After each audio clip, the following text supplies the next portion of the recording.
മാധ്യമങ്ങളെല്ലാം അടക്കി ഭരിച്ച് അവരുടെ തെറ്റുകുറ്റങ്ങൾ കണ്ടെത്തുന്നതിൽ വല്ലാത്തൊരാനന്ദമാണ് CPM മുഖപത്രമായ ദേശാഭിമാനിക്ക്. ഇപ്പോഴിതാ ശരിക്കും പുലിവാല് പിടിച്ചു. സർക്കാരിന്റെ മുഖ്യമന്ത്രിയുടെ മുഖം ഒന്നല്ല ഒന്നിലധികം ആരോപണങ്ങളിൽ നിന്ന് രക്ഷിക്കാൻ ശ്രമിക്കുന്നതിനിടയിൽ പറ്റിയൊരു വലിയ അബദ്ധം കേരളത്തിന്റെ മഹാനടൻ മോഹൻലാലിനെ അപമാനിക്കുന്നതിലേക്കാണ് ചെന്നെത്തിയത്.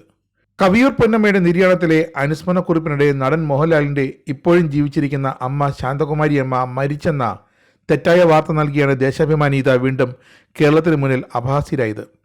കാര്യം മനസ്സിലായവരെല്ലാം പത്രമോഫീസിലേക്ക് വിളിച്ച് പ്രതിഷേധം അറിയിച്ചതോടെ വിഷയത്തിൽ നിന്നും തടിതപ്പാൻ CPM മുഖപത്രം ഒടുവിൽ മാപ്പ് പറഞ്ഞു. കവിയൂർ പൊന്നമ്മയുടെ വിയോഗത്തെക്കുറിച്ച് മോഹൻലാൽ എഴുതുന്നു എന്ന എഡിറ്റോറിയൽ പേജ് ലേഖനത്തിലാണ് തെറ്റായ വിവരങ്ങൾ നൽകിയത്. മോഹൻലാലിന്റെ പേരിൽ പ്രസിദ്ധീകരിച്ച ഈ ലേഖനം ദേശാഭിമാനിയിലുള്ള മാധ്യമപ്രവർത്തകർ തന്നെ എഴുതിയതാണ് എന്ന് വ്യക്തം. കാരണം തൻ്റെ അമ്മയുടെ കാര്യത്തിൽ മോഹൻലാലിന് ഒരിക്കലും പറ്റാത്ത ഒരബദ്ധം ദേശാഭിമാനി ലേഖകന് പറ്റി അത് എഴുതി ചേർത്തു.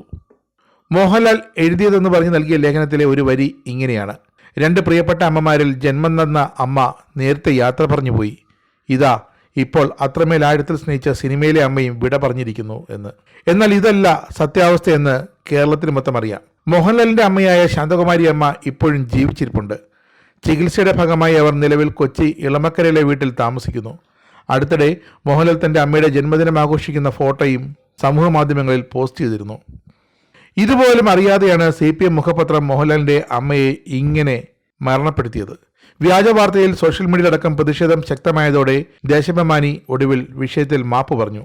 നടി കവിയൂർ പൊന്നമ്മയെ അനുസ്മരിച്ച് ശനിയാഴ്ച പ്രസിദ്ധീകരിച്ച പ്രത്യേക പേജിൽ ഗുരുതരമായ പിശകുകൾ സംഭവിച്ചിട്ടുണ്ടെന്നും ഇതിൽ നിർവ്യാജം ഖേദിക്കുന്നുവെന്നും ഞായറാഴ്ചയിലെ മാപ്പപേക്ഷയിൽ ദേശാഭിമാനി പറയുന്നു.